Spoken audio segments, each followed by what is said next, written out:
to the Books, Life, and Shenanigans podcast with your host, Amanda Bird.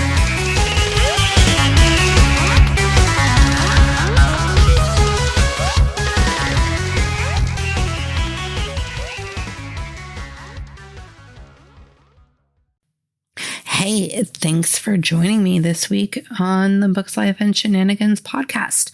I hope you had a lovely Thanksgiving. My plan was to get a shit ton of words in, and well, that didn't happen. Too much to drink too early, ate, and then took a nap. And well, shit happens, right? So either way, book 8, Harlow, in the 13 Reasons for Murder series. You would think I could say the name of my own series, right? No. Honestly, it's been a challenge since I released book 1 in October of 2019.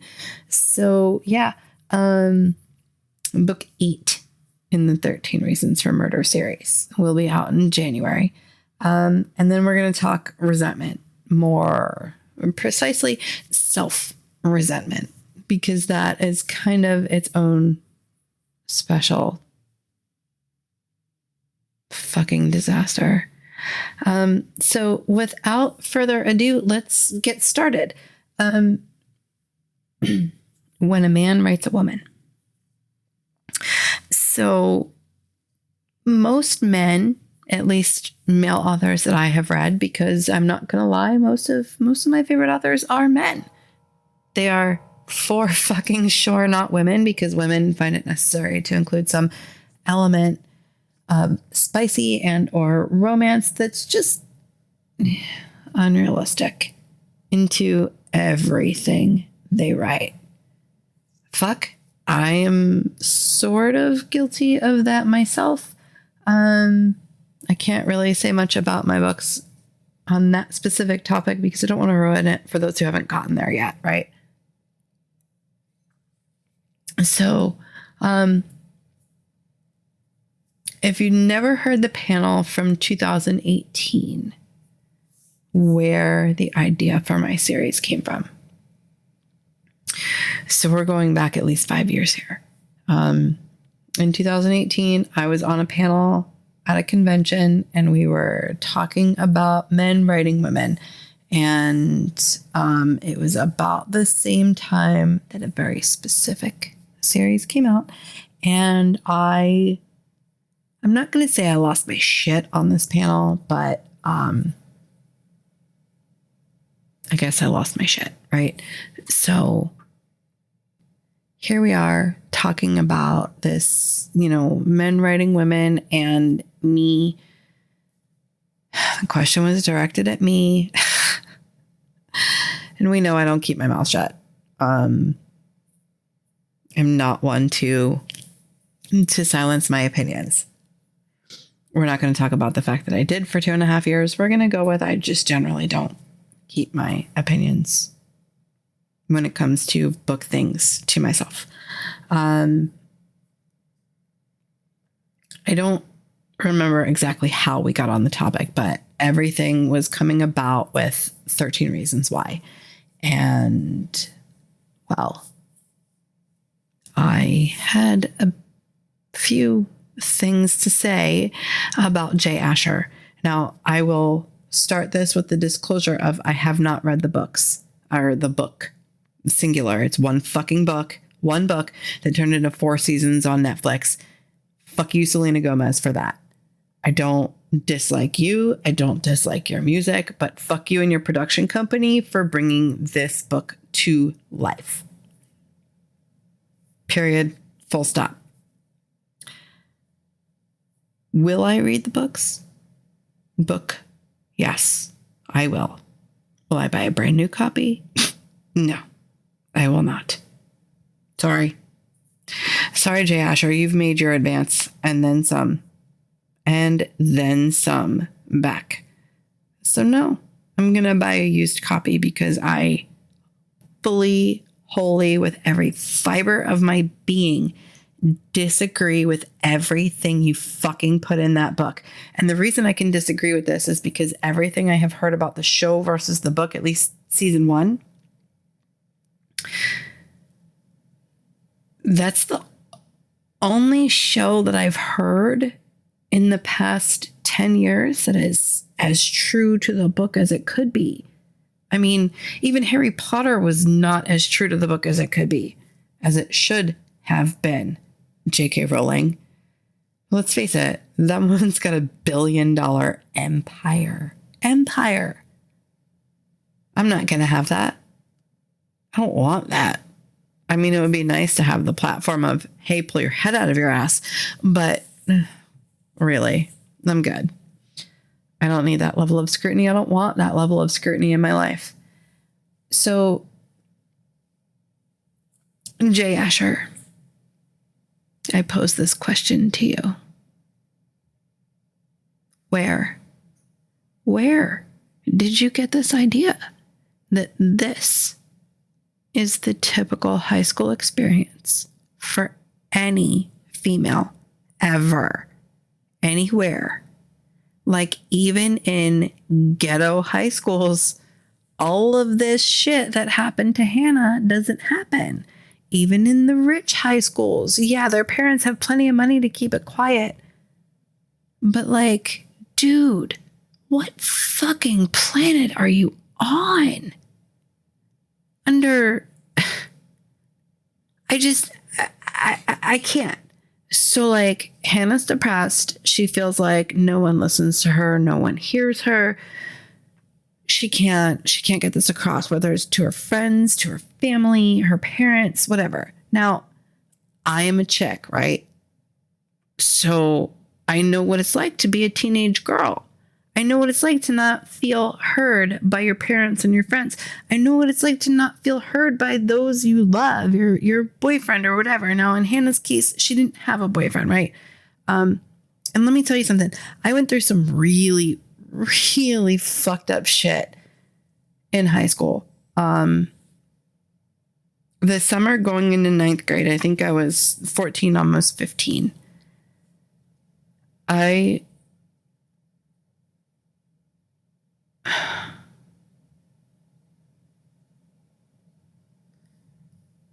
witnessed a friend of mine. Disclaimer for those of you who are squeamish, fast forward a couple minutes because you're going to have a problem. I witnessed a friend of mine blow his brains out in front of me and 4 other people. He was about 3 feet away from me when it happened. And there was nothing I could do to stop him other than to tell him to stop. I knew better than to try to grab the gun because it was loaded. Didn't matter that it was only 1 bullet. I knew better. It was a revolver. There were things that I didn't know about, whatever. The kid was fucking depressed. He was on a medication that the medication caused suicidal ideation and suicidal tendencies in a depressed person, especially in teenagers. So how these antidepressants are antidepressants for teenagers is fucking beyond me, aside from hormones, right? Like, we all have fucked up hormones. So especially when we're teenagers. And then again, when we get to about my age, because things like menopause and menopause happen. But anyway, the point is, I was privy to some really fucked up shit growing up. A malignant narcissist mother, which, just look up Dr. Romney. Malignant narcissists are the fucking absolute worst. Like, if you didn't think it was possible for someone who gave birth to someone else to hate that someone else they gave birth to, I promise you it's fucking possible, because it happened to me. I'm not going to go into any further detail because I'm trying to kind of stay on track here for probably the first time in 29 episodes. So I've seen some shit, right? I did try to kill myself multiple times growing up. I kind of feel like, who didn't? But, whatever. So when it came time for the funeral of this boy who killed himself, I I got really lucky that there were cops there. At least I think I got lucky. I don't really know. But she had gotten into my face saying that one of you killed my son. Me being me, kind of, sort of, maybe lost my shit. I was handcuffed. I was carried, physically picked up and carried out by like 4 cops. Because I was the only one who was able to try to stop this kid. He was the only one awake, the only one paying attention. I think there were like 3 of us fully awake at the time. I've met some of my best friends stemming from that incident. However, Jay Asher, fuck you. With every fiber of my being, fuck you. I take great personal offense to 13 Reasons Why. I went to a high school that was a mix of affluence and middle class and lower class. And being the school that it was, never once was I subjected to any form of rape. None of my friends were, and I was friends with almost everyone, or I knew almost everyone. I won't say I was friends with almost everyone because let's face it, I wasn't. I just knew them. I was subjected to the depression. I was subjected to a lot of things, and the depression was mine because nobody can put depression specifically of all of all mental ailments. No one can put that on you, right? Like that's kind of brought on by a lot of different factors. It's never one single factor. But Jay Asher, where do you get off, bro? Where? I've been going on for this for 5 years. 5 years.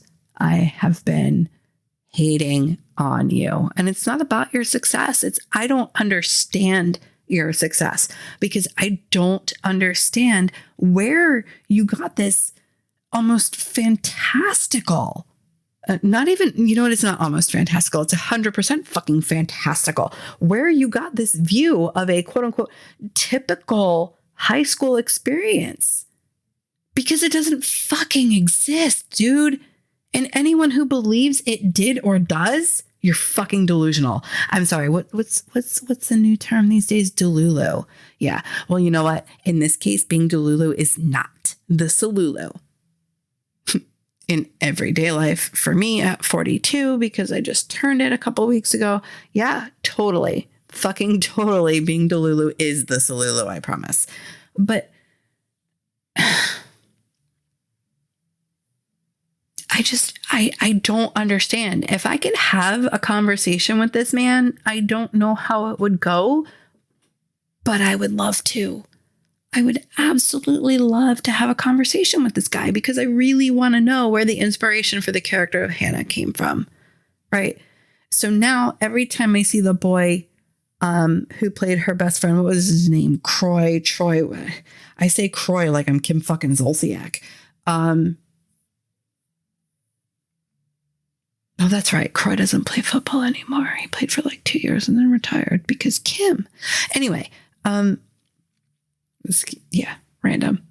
But like, what the hell? I don't even remember what that kid's name was, and I don't feel like looking it up because clearly I don't fucking care.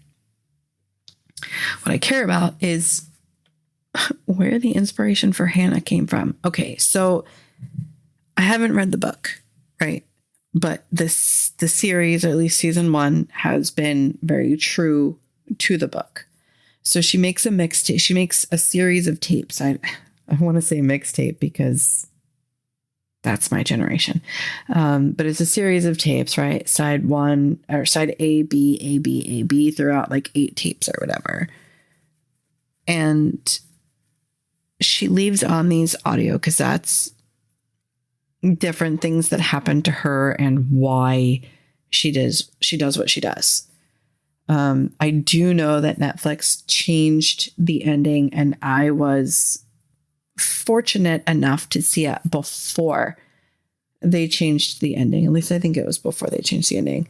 And if it wasn't, I would love to see the original ending, because parents lost their fucking minds over this ending, right? Oh my God, my teenager's watching this girl slit her wrists open. You know what? In the 90s, that's what we did. In the 2000s, probably not so much, but in the 90s, that's what we did. And the reality of that is exactly that. It's a fucking reality, right? We didn't. Okay, some of us tried to poison ourselves with pills. I'm one of those. We also tried to slit our wrists. Now, granted, it wasn't the way that was effective to actually take our own lives. We did it anyway. I'm not going to get into the different ways, aside from the pills that I just mentioned, how I tried to take my own life, because honestly, I'm glad I'm still here. I'm very, very glad I'm still here. I wouldn't be here having this conversation with you. I wouldn't be publishing books. I wouldn't be ridiculously happy with 98% of my life if I had succeeded 20 some odd, almost 30 years ago. So she leaves this series of tapes, both sides. So you figure, what's a standard max out? 90 minutes, right? So it's like an hour and a half per side. And there's 1A, 1B in it. I'm pretty sure it goes through like 7A, 7B, or 8A, 8B. And she talks about, like she introduces herself and she gets into the different things that are going on. So she witnesses her best friend be raped by her boyfriend. The best friend's boyfriend is who rapes the best friend, for clarity's sake.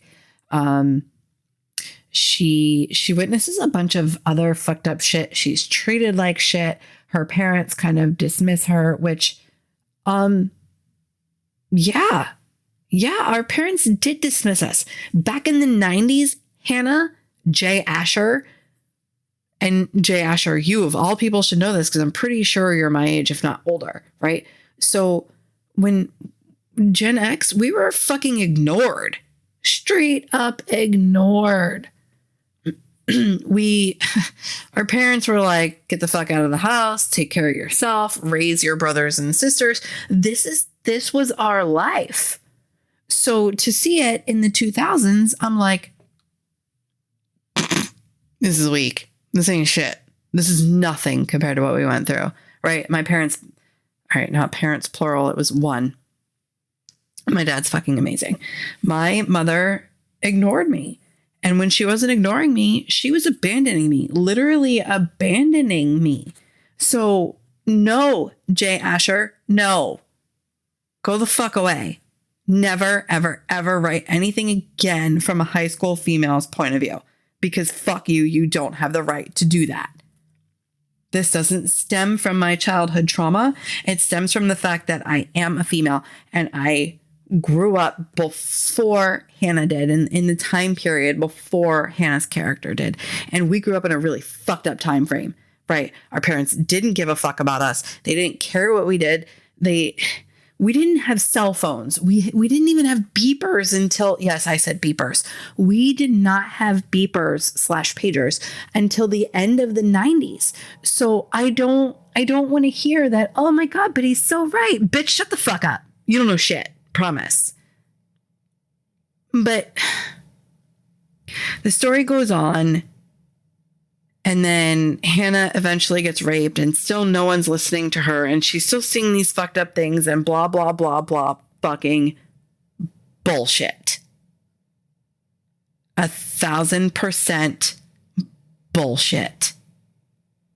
I don't know why I want to read the book. I really don't.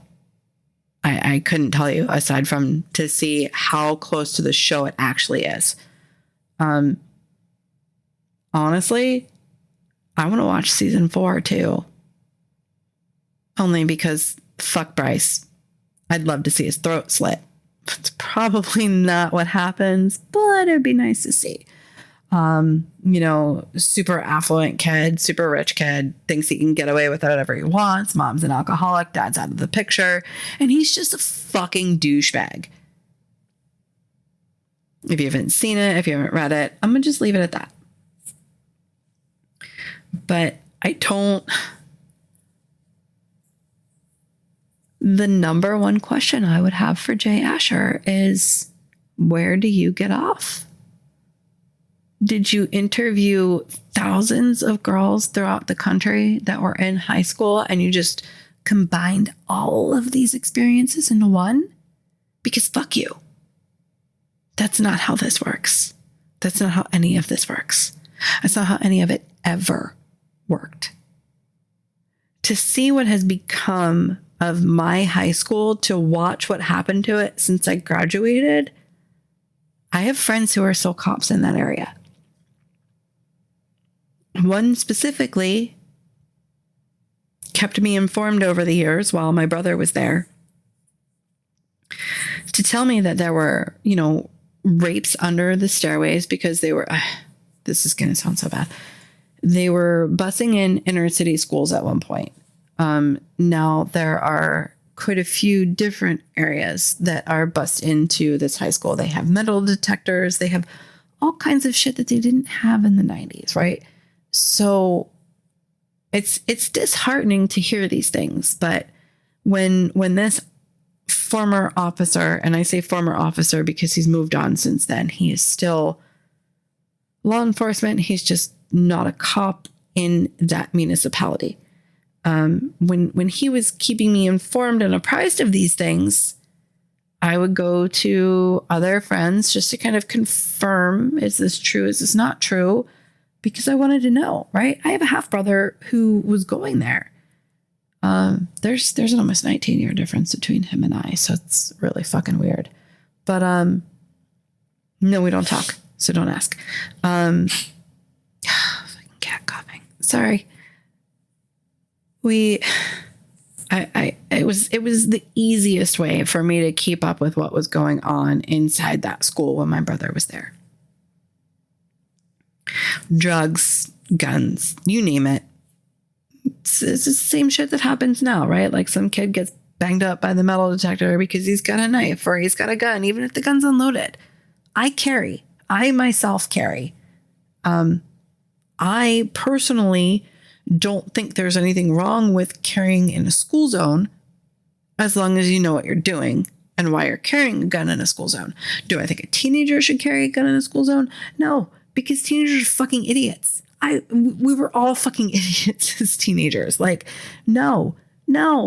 Even if I know your kid and I adore your kid, you're not carrying that. Your kid's not, I'm not okay with your kid carrying a fucking gun to school. No. Teachers, okay, cool. If the teachers want to, let them. If anyone who works at that school wants to carry their gun to work, fucking let them. There should be no such thing as a gun-free zone because it's just an invitation to the actual fucking psychos. Have we not learned this? Sorry, this is getting a little too political. I'm going to stop. My point is, as a female who lived an atypical high school experience, where does this dude get off? Like, the voice of Hannah was great until all of these weird fucking things started happening. Yeah, teenagers cut school, they got drunk and do whatever, and then we take stupid pictures. And nowadays we're gonna get caught, y'all are gonna get caught by that when you keep posting that shit on social media. We didn't have that back then. Social media was not a thing back then. We could take Polaroids, we could take 35 millimeter photos, and nobody knew shit until we got that developed and left it laying around somewhere and somebody saw the pictures, right?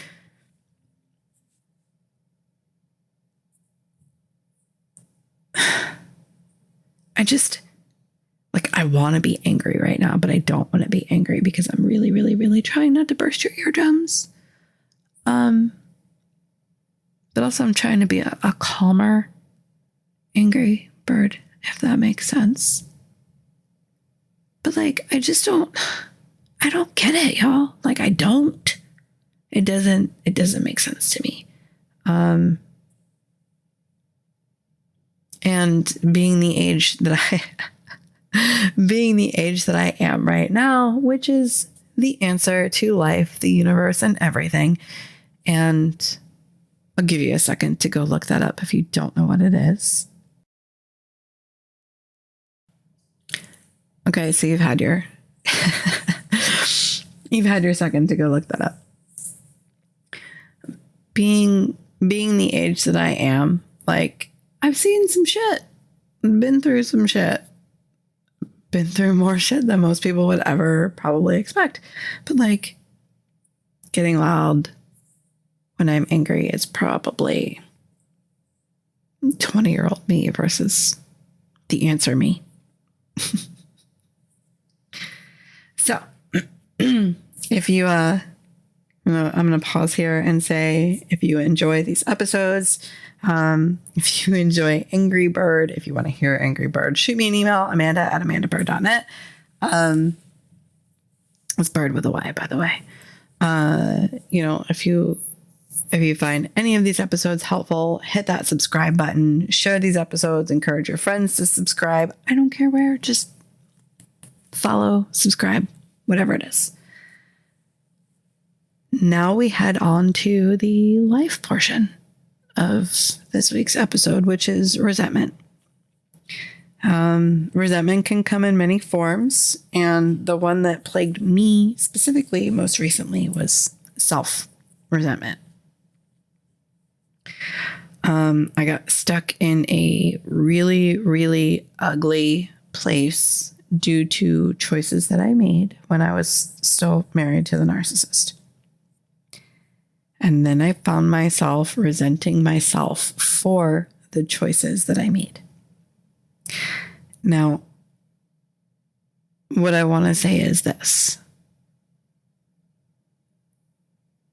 Healing is not linear. I've said this before, and I will never stop saying it. Healing is not linear. You're going to go forward. You're going to go back. You may even go in fucking circles. And those really suck. But understand that you're going to make it through it all because you want to, because you need to, because you understand the impact on yourself if you don't. Right? We care about ourselves and we want to get out of it. We don't like feeling like shit. No one likes feeling like shit. So here I found myself in this ugly self-resentment pattern. I called my dad. I called my director. I called so many people looking for tips to get out of it. And then finally I realized, hey, this healing program that I'm in, right? There's got to be something on this. Something. So my healing program, excuse me, there is a bit about it doesn't say resentment. It's something about, the inner critic, and self-compassion and how to keep that kind of chill. Right. And I let that resentment get me so down and so fucked up. And I hid it from everyone until I called my dad and I was like, I need help. I don't understand this. I can't stop kind of hating on myself for these choices that I made, yada, yada, yada. And he tried to help me. He couldn't, but he tried. And then I was like, you know what? I'm going to look at my healing program and see if there's something there. Turns out there was, and it was unbelievably helpful. And I really wish I could share the journal prompts with you. Now, while I can't share the journal prompts with you, what I can share with you is a song called Resentment by a band, A Day to Remember. If you're familiar with the song, you already know the lyrics. If you're not, you're about to find out what they say. I need a short-term fix for a long-term problem. Can I learn to love these chains? I know I had a point, but now I forgot it while I'm circling the drain. No, I can't stop feeling like every day is exactly the same. With a one-track mind, I don't think I can change. Trapped in memories, stuck on replay. Trapped in memories, stuck on replay. Now let me tell you, those memories will be stuck on replay. Promise, especially when you're in that self-resentment. Every single memory of every single choice that you made that's causing you to resent yourself will be on a loop. And it's worse than a nightmare. It's worse than a nightmare. Like, I could sit here and say it'll keep you up at night. I could sit here and say it'll cause you to have actual nightmares, when that's really not the case. Because let's face it, I've had night terrors. I've had 2 since July. And no. Those I would actually wish on my worst enemy. But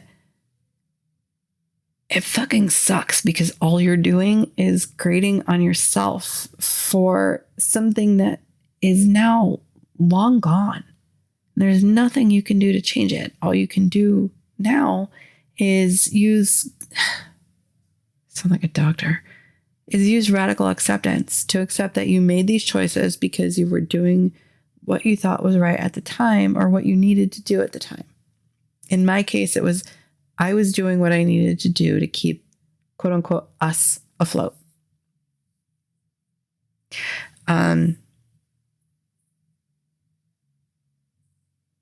I pushed almost everyone away from me when I got real bad, to include my boyfriend.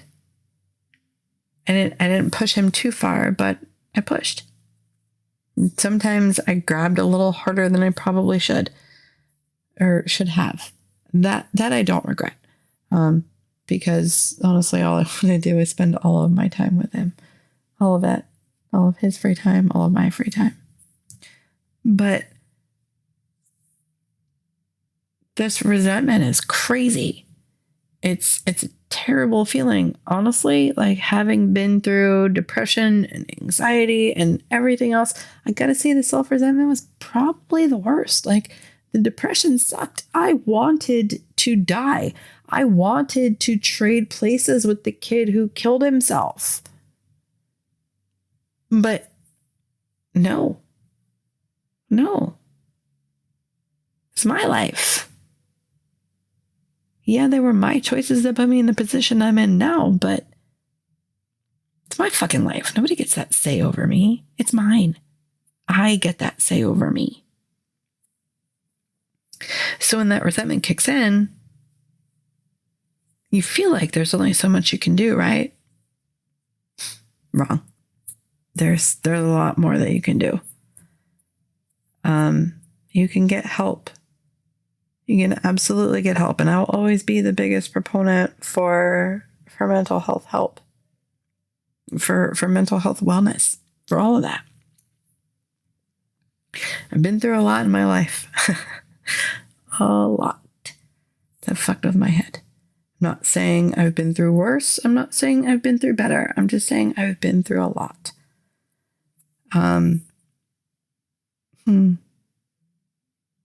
I just realized that this episode is probably the first that my dude has heard about me witnessing a suicide. Sorry, babe. Let me get back to these lyrics.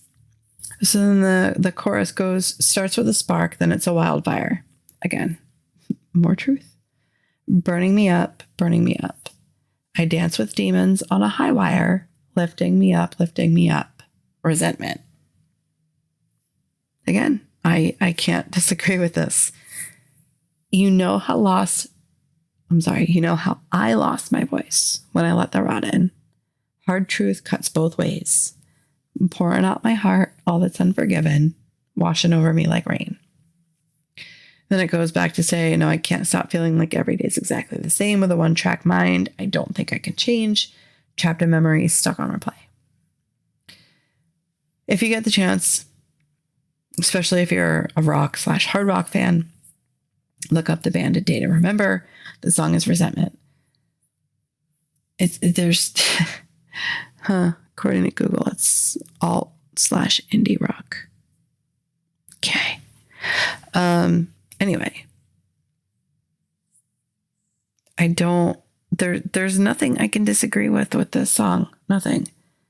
It almost perfectly describes resentment. And when I say almost perfectly, is because it doesn't go more into detail of the resentment and the things that your brain says to you, the lies that your brain tells you.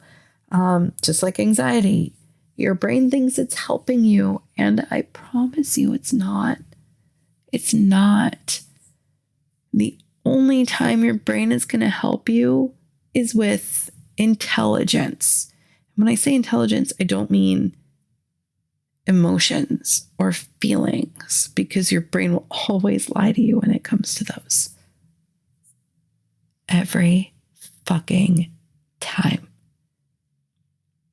Your heart and your brain are separate. At least for most of us. Guys, I don't know how it works for you. So if one of you wants to chime in on this, I'm game. Hell, depending on who you are and what you have to say, maybe we could make an entire episode about it. The differences between male and female and how we think, right? And how we feel things. So if you're game, hit me up. We can talk and see if it's a thing we can make an episode from. But I'm in a much different place now since I've been doing the work, right? Because it's all about doing the work. It's not about thinking about it. It's not about talking about it. It's about doing the work. Just like anything else when it comes to mental health. If you don't do the work, you're not going to feel better ever. Some of us require medication. Some of us don't. Y'all, I was medicated from the age of like 13 until it's almost 30 something. I don't want to fucking be there again. I don't. Until a doctor tells me I probably should, I don't know. I don't want it. I will do the work that sucks, that hurts, when every second of doing that work feels like I'm fucking, can't believe I'm about to say this, but the Evil Dead Rise. When it feels like I am running a cheese grater on my fucking skin. Oh, that was the worst part of that movie. That movie sucked, but that was the best part of that movie. / worst. I will do that before I go back on meds, because I understand that even meds aren't going to make doing the work feel any better. Doing that work sucks, and it's hard, and it hurts. But if we don't do the work to address the trauma, we're never going to feel better. That pain is always going to come back. Always.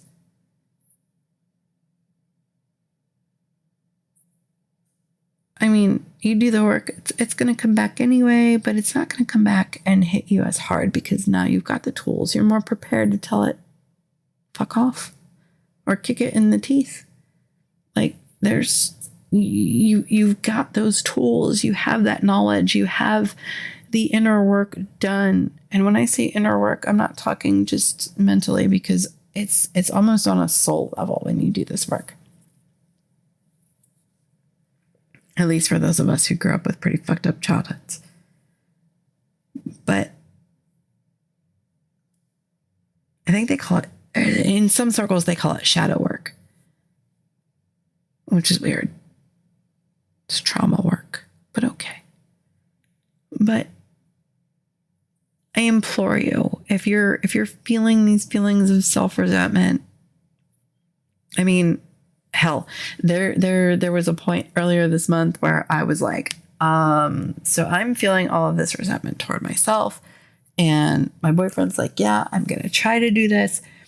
And he knew it wasn't his thing. And I was like thinking to myself, you know what, please don't even try. Like, stop. It's okay. I cannot handle you resenting me if you don't have a good time. I can't handle me resenting you if you don't have a good time. If something happens and we get into a really big fight, whatever, like I'm thinking all worst case scenario. I'm not thinking about, yeah, he's going to have a great time. I'm thinking all the worst case scenario stuff. So finally I said to myself, I'm like, I don't want him there, because as much as I love him and as much as I want to spend time with him, as much as I want to spend this particular day with him, I don't want him to go, because what happens if he doesn't have a good time, right? He's going to resent me. I'm going to resent me. And I'm feeling enough self-resentment. I don't need to resent myself anymore for kind of pushing him to do something he didn't already want to do. If he had already wanted to do it, it would have been a different story. But the fact is, resentment is one of those emotions that you really, really need to dig deep when you do the work. It sucks. Fuck, it sucks. Every piece of work I did, every piece of work I'm going to continue to do will make me cry, did make me cry. And I'm okay with that. Because it makes me stronger. It makes me better. It makes me see like, okay, there's no need to be this hard on yourself. There's no need to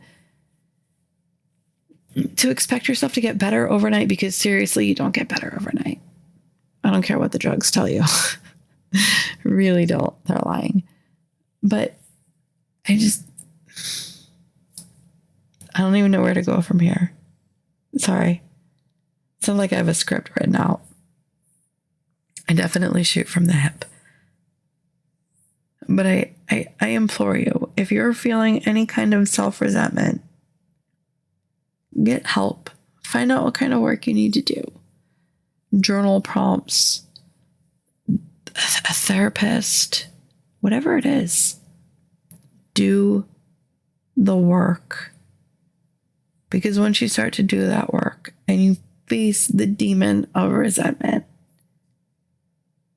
things change. You feel lighter. You feel better, or just different, right? And different is an improvement from feeling like shit.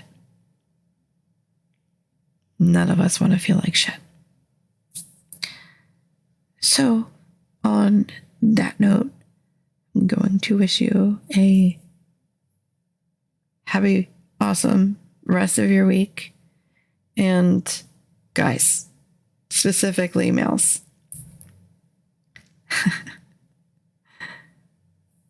if you've listened to this episode, you've heard me say earlier, if you have ideas, I'm down. Hit me up.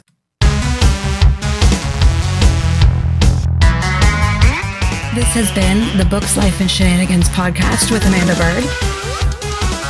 Song credit, audionautics.com. Intro action, AUDIONAUTIX.com.